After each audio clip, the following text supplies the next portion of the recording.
Салем Достар, вы снова на канале Кола. Большой рахмет, друзья, всем, кто подписался. Я рад видеть вас всех на моем канале. Друзья, сегодня мы посмотрим видео «Чингисхан был казах», а татары это казахи персидская летопись.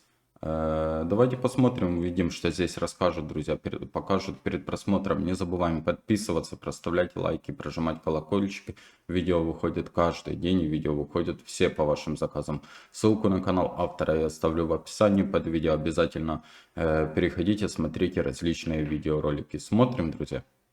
Народ, который видит свою историю глазами соседа. Большая часть тюркских народов в XIX-XX веках были захвачены Россией, Китаем, Ираном. Историки и политики этих стран прекрасно знали о том, что тюрки владели их территориями многими столетиями. Кого интересует, сколько именно столетий и кто из тюрок владел какими территориями, смотрите карту в конце ролика. Чтобы избежать в будущем территориальных проблем с тюрками, завоеванные народы необходимо было либо уничтожить физически, либо ассимилировать, сделав из тюрок русских, китайцев, персов. В российской идеологии ассимиляция коренных народов романтично называется освоение территории. Первый этап, физическое уничтожение, было пройдено многими тюрками в конце XIX и начале XX века. Этап второй, ассимиляция, идет по сей день. К примеру, такой уникальный тюркский народ, как чуваши, практически исчез. Как производится ассимиляция? Первым делом народ лишают его истории, чтобы нечем было гордиться. Когда нечем гордиться, молодежь, лишенная национального фундамента, стесняясь своего происхождения, записывается в более модную для их понимания нацию. Рассмотрим яркий пример на тюрках-чувашах. По переписи населения Российской империи 1897 года чувашей было больше узбеков. Узбеки, находясь на периферии СССР, подверглись ассимиляции намного меньше, чем те, кто был под боком Москвы. Сейчас узбеков более 30 миллионов, а чуваши за более чем 100 лет так и не выросли в численности. Куда исчезли 30 миллионов чувашей? Они стали русскими. У чувашей отняли их великую тюркскую историю, отняли их язык и культуру.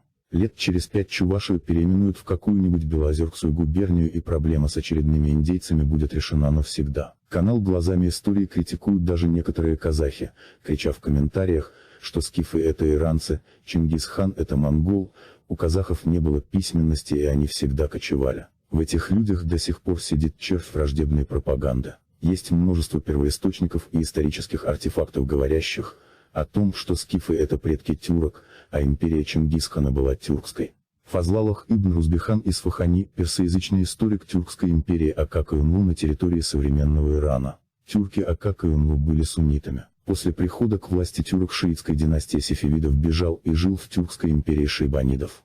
Ибн Рузбихан прекрасно знал тюрок и их историю. В книге Мехмон Нама Бухара автор пишет следующее: весь этот известный казахский народ, имея все эти нескончаемые места своего пребывания, является воином, они обладают культурой, а в период сражений и войн один из казахов в действительности стоит 10 сильнейших воинов противника. Интересно также, что в 15 веке Ибн Рузбихан знал этнонимы узбек и казах, но считал их одним народом. А теперь самое интересное. В книге Михман Нами и не Бухара от 1509 года он пишет: «Ибо мощи полное бесстрашие казахского войска, которое в минувшие времена, в начале выступления Чингисхана, называли татарским войском, известно и упомянуто на языке арабов и неарабов». Как видите, автор в 1509 году считал именно казахов теми воинами Чингисхана, которых все именовали татарами. Знай свою тюркскую историю, не ассимилируйся.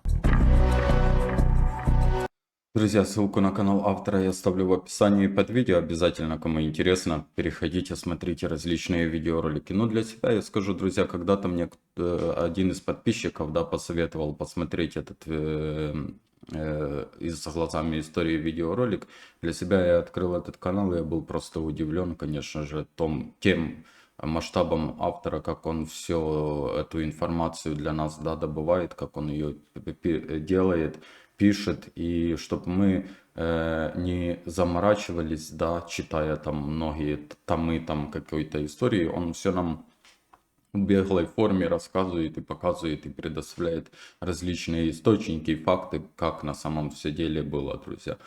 Автору огромнейший респект за такую любовь к народу Казахстана, за такую любовь к истории Казахстана. В любом случае, крепкого здоровья ему.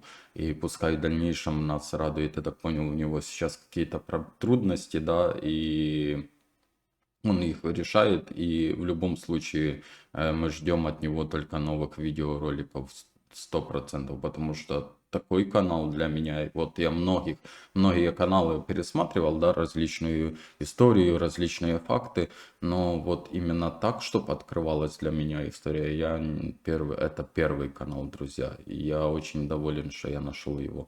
Большущий рахмет всем, кто посоветовал. Друзья, много кто различной информации. Я смотрел про Чингисхана, что он был казахом, кто-то говорит, что он не был казахом. Конечно же, что-то от себя добавлять и говорить, что он там был тем или иным, я не могу, потому что есть различные факты, да, и нам это показывают и доказывают. Обязательно в комментариях напишите, что здесь правда, что неправда, что вы думаете, кем он был на самом деле по национальности, и может есть видеоролик какой-то, еще более детальную информацию. Но глазами истории я смотрел видеоролик, там было все четко и ясно показано, друзья. Еще много различных видеороликов смотрел, да, тоже было показано, что Чингисхан был казахом. Правда ли это, да, и я верю лично. Вот так, друзья. Друзья, обязательно в комментариях напишите свое мнение, что вы думаете по этому поводу. Не забываем подписываться, проставлять лайки, прожимать колокольчик. Видео выходит каждый день, видео выходят все по вашим заказам. Берегите себя, друзья. До встречи.